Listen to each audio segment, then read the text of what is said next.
Bonjour à tous les deux, merci. Bonjour. Stéphane Campion, vous êtes le directeur du site Airbus à Montoire de Bretagne et membre également du COMEX d'Airbus Atlantique. Et puis Éric Papin, vous êtes le directeur technique et innovation et membre également du COMEX de Naval Group. Bonjour à tous les deux. Éric Papin, quel regard portez-vous sur l'industrie ou quel regard Naval Group porte sur l'industrie de demain ? Je ne vais pas paraphraser ce qu'a dit Pierrick Pommelet, bien évidemment, mais toute la transformation, tout ce qui a été dit depuis le début, depuis ce matin, on est complètement touché.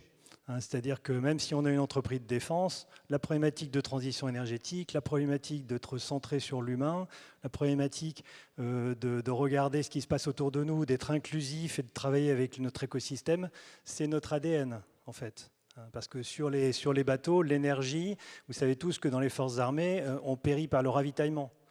Plus on a besoin de ravitailler et plus on est vulnérable. Donc quand on a besoin d'être ravitaillé en énergie, on est vulnérable. Quand on n'a pas les gens, quand on n'a pas les compétences, on est vulnérable. Et quand on n'est pas digitalisé, ça veut dire qu'on passe des heures et des heures à chercher des données un peu partout dans la boîte. On a des problèmes de discontinuité entre les études, l'industrialisation, la production, la maintenance. Et on n'est pas bon. Voilà. Donc ces éléments-là, c'est notre ADN. Et ce qui s'est passé depuis quelques années, c'est que c'est une accélération phénoménale de ces contraintes et qu'il faut voir comme une opportunité pour être plus compétitif, parce que c'est la nécessité du marché, dans le domaine de la défense comme partout, plus inclusif, et puis surtout, ça a été dit aussi, plus robuste, parce qu'on a connu des crises sans précédent ces dernières années. Et il faut absolument qu'on soit capable de résister grâce à notre agilité, grâce à notre imagination, pour être capable de perdurer malgré ces crises. Stéphane Campion, quel lien fait Airbus entre Airbus et la décarbonation pour atteindre la neutralité carbone qu'on s'est fixée à 2050 ? Un lien très fort. Nous avons une vision, une ambition qui consiste à être les pionniers d'une aérospatiale durable dans un monde plus sûr et plus uni. Alors, je laisserai de côté la partie monde plus sûr et plus uni, même si c'est beaucoup d'actualité. Mais le mot durable est là et c'est le premier mot qui vient dans ce motto, dans cette ambition, et en particulier la décarbonation. Et ce n'est pas qu'un mot, ce sont aussi des projets. Je vais en citer 2-3 pour bien marquer les choses. D'une part, nous avons une ambition d'ici 2035, et 2035 c'est effectivement demain, faire en sorte de mettre en service le premier avion à zéro émission, l'avion dit à hydrogène dont vous avez peut-être parlé. Ça arrive très très vite parce que les technologies d'hydrogène embarquées, elles n'existent pas encore, quand bien même on fait naturellement de l'hydrogène liquide pour nos fusées, mais pas encore pour nos avions. Et donc, en Pays de Loire notamment, et en particulier sur le technocentre de Nantes, nous travaillons actuellement pour mettre en place, pour mettre en œuvre, pour étudier des réservoirs, des systèmes qui nous permettront ensuite d'embarquer ces technologies. Un autre exemple en guise de clin d'œil, sur Saint-Nazaire, il y a une quinzaine de jours, vous avez peut-être vu passer à très basse altitude l'A380, le MSN 001, qui est venu faire un petit coucou, j'allais dire, aux équipes, parce qu'il est rentré, ça y est, en chantier pendant 2 ans pour se préparer à servir effectivement de banc volant pour mettre en place cette technologie. Donc, premier exemple. Deuxième exemple assez marquant qui aujourd'hui est utilisé, c'est l'utilisation de ce qu'on appelle le SAF, le Sustainable Aviation Fuel. Alors il y a 2 types de SAF, on va dire. Il y a le SAF qui vole aujourd'hui à titre expérimental, qui consiste à utiliser de l'huile de friture. Le problème, c'est qu'à l'échelle mondiale, il va falloir manger beaucoup de frites pour j'allais dire, embarquer de l'huile de friture. Donc on sait il va y avoir après des problèmes de santé, du coup. Et après, on va avoir des problèmes de santé publique. Donc, ce n'est pas nécessairement une solution pérenne. Mais on est en train de travailler avec nos partenaires sur l'utilisation d'hydrocarbures de synthèse. On va aller pomper du CO2 dans l'atmosphère qu'on rejettera. Donc, ça sera émission nulle à minimum. Et naturellement, ça nécessite un certain nombre d'études, etc. Airbus, c'est à peu près 2 milliards d'euros d'études R&D par an. Et je peux vous assurer que ces 2 milliards sont quasi exclusivement dorénavant utilisés pour travailler sur la décarbonation de l'avion du futur. Et une dernière chose, il n'y a pas que l'avion, il n'y a pas que le produit, il y a aussi tout l'environnement. On travaille naturellement avec des partenaires sur comment optimiser les trajectoires des avions. Vous avez peut-être vu il y a quelques mois qu'on avait fait un certain nombre d'essais lors de trajets transatlantiques pour faire des passages en avion en escadrille pour pouvoir optimiser la manière dont c'est réalisé sur les Formule 1 ou sur les cyclistes, pouvoir optimiser nos trajectoires et être finalement dans la trajectoire de l'avion qui est devant. Et pour résumer une chose, je vais paraphraser un mot de notre président, Guillaume Faury, l'avenir de l'aérospatiale ne peut s'entendre que décarboné. Donc ce n'est pas qu'une question, j'allais dire, environnementale, même si c'est important, sociétale, c'est aussi finalement une question de survie. Et donc nos efforts portent essentiellement sur ces sujets-là maintenant chez Airbus. Vous venez de donner des exemples et vous venez de parler de l'aspect produit, mais aussi l'aspect, il faut tenir compte de l'aspect industriel, puisque Airbus fait de la production dans les usines et utilise beaucoup de transport. Quelles sont justement les actions mises en place pour rendre vos moyens de transport plus verts ? Alors effectivement, il y a la partie produit avec son environnement, mais il y a aussi nos usines, nos centres de production. C'est évident qu'on doit être on l'a dit à maintes reprises depuis ce matin, une industrie à la fois désirable, mais aussi effectivement éco-responsable, avec le minimum de rejet possible.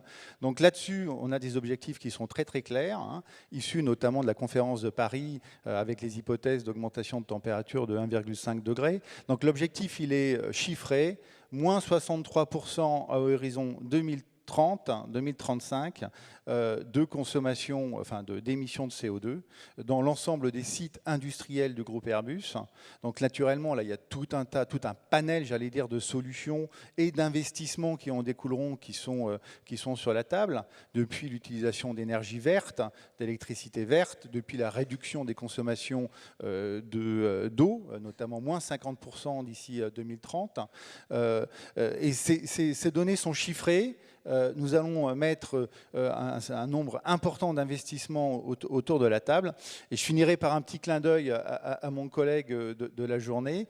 On fait aussi, naturellement, étant une entreprise mondiale, énormément de logistique. Et en particulier sur Saint-Nazaire, nous sommes un hub logistique et l'ensemble des sous-ensembles avions partent notamment vers notre chaîne d'assemblage final à Mobile. Et depuis fin décembre de l'année dernière, nous utilisons une navette maritime qui utilise une voile déployable qui permet de réduire assez significativement finalement la consommation de CO2. Donc c'est une navette mensuelle qui fait l'aller-retour entre l'Alabama et puis le site de Saint-Nazaire. Et d'ores et déjà, elle est équipée de ce dispositif. C'est un exemple parmi tant d'autres de ce que nous sommes capables de mettre en œuvre pour justement être éco-responsables. Vous aussi, quels exemples concrets, Éric Papin, vous pourriez donner et montrer à la salle ? Je vais vous donner plusieurs exemples. Le premier, ça va être l'énergie, la décarbonation.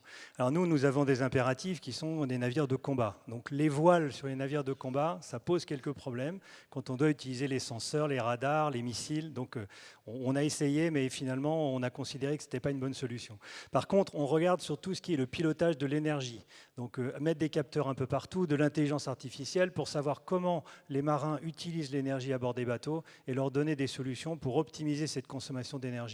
Ensuite, on travaille sur des nouvelles sources d'énergie alternatives à bord des navires pour remplacer les diesels alternateurs. Donc on a deux voies principales, les piles à combustible, donc qui s'appliqueront aux bâtiments de surface comme aux sous-marins, mais aussi les batteries lithium-ion.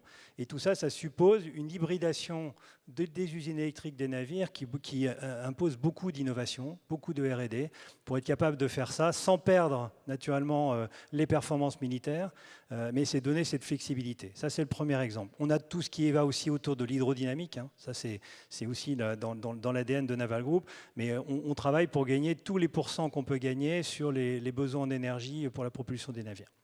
Deuxième exemple que je vais vous donner, c'est sur les procédés de fabrication. De la même manière, on travaille sur le produit, mais on travaille beaucoup sur nos process.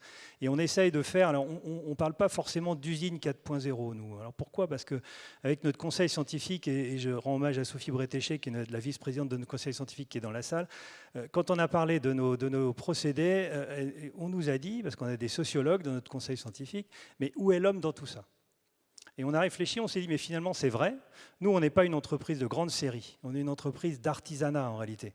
Sur un navire, on fait 1000 fois un geste différent pour monter un bateau, monter des carlingages. Donc, ce qu'on s'est dit, c'est qu'on va faire de l'artisanat 4.0. On va mettre l'homme et ses compétences au cœur du système, mais on va aider l'homme, pour avoir moins de pénibilité, pour inclure une possibilité d'avoir de la diversité, des personnes handicapées, des personnes un peu moins fortes, maintenir dans l'emploi les personnes les plus âgées et à qui on va continuer de demander d'aller à bord des bateaux, mais on va les aider avec des exosquelettes, on va les aider en leur donnant par la digitalisation toutes les informations dont elles ont besoin pour faire un travail moins pénible et plus sûr. Voilà. Donc ça, c'est un autre exemple, côté plutôt industriel. Et puis, vous verrez sur notre stand, on a aussi développé des nouveaux procédés de fabrication, la fabrication additive en particulier, appliquée notamment aux propulsions et aux pales d'hélice. Et ça, c'est aussi un moyen de rendre le travail moins pénible, moins d'usinage, moins de déchets. Dernier exemple sur les procédés, cette fois-ci d'ingénierie.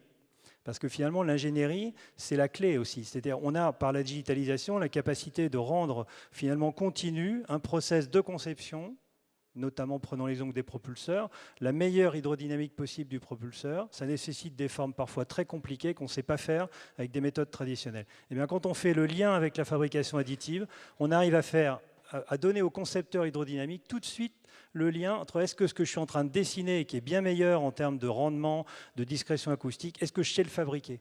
Est-ce que je saurais, avec la fabrication additive, réaliser ce truc-là? Et la réponse est oui. Et on gagne énormément de temps, énormément d'argent. On a besoin de beaucoup moins d'essais réels dans ce domaine-là. Airbus ou Naval Group, on voit bien, est engagé dans cette industrie durable et éco-responsable. Et j'imagine aussi que vous soutenez vos fournisseurs à aller vers cette industrie plus verte. Stéphane Campion, en quelques mots. Oui, c'est évident et c'est même essentiel pour Airbus Atlantique, mais c'est la même chose pour Airbus. On a à peu près 80% de notre chiffre d'affaires qui est acheté.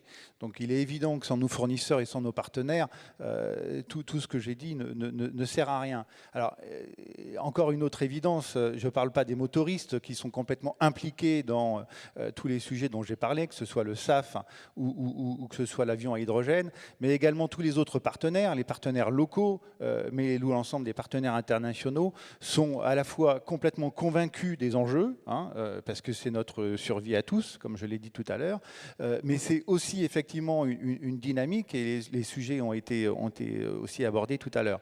Alors, partenaires locaux, c'est le cas par exemple de nos partenaires logistiques, Bruno ne me contredira pas, mais également de tous les partenaires qui sont fabricants de pièces élémentaires, de sous-ensembles, qui sont complètement impliqués. Et sans revenir à des sujets très contractuels, naturellement, nos services d'achat, notre direction des achats est très incitative pour faire en sorte que dans les appels d'offres, dans les différents sujets de développement, nous soyons complètement impliqués à faire en sorte que la notion d'environnement, de décarbonisation soit prise en compte au niveau de nos sous-traitants. J'imagine que c'est la même chose aussi côté Naval Group. Oui, alors Naval Group, nous on parle de BITD, c'est un acronyme un peu barbare qui veut dire Base industrielle technologique de défense. C'est notre histoire, nous c'est plus de 70% de la valeur ajoutée des navires qui vient de nos partenaires industriels. Donc on a deux démarches, on a naturellement l'inclusion, l'entreprise étendue, là aussi le numérique qui permet de faire des maquettes numériques, d'inclure ce que nous donnent nos partenaires industriels, mais on a aussi le soutien, et en particulier pendant la période Covid, ça a été particulièrement important, et là on l'a fait finalement en transfilière, de savoir quels étaient les industriels qui étaient en difficulté, comment on pouvait les aider.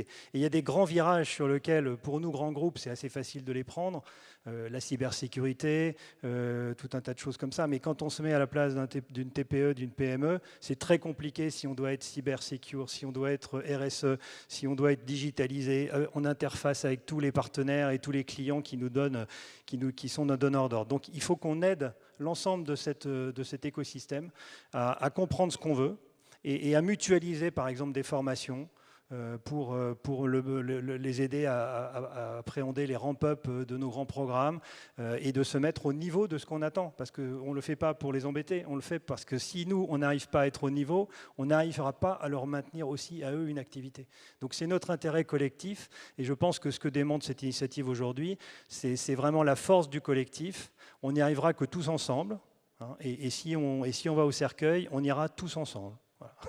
Merci beaucoup à tous les deux. Bon, on va plutôt prendre une voie plutôt prendre la première positive solution. Et optimiste.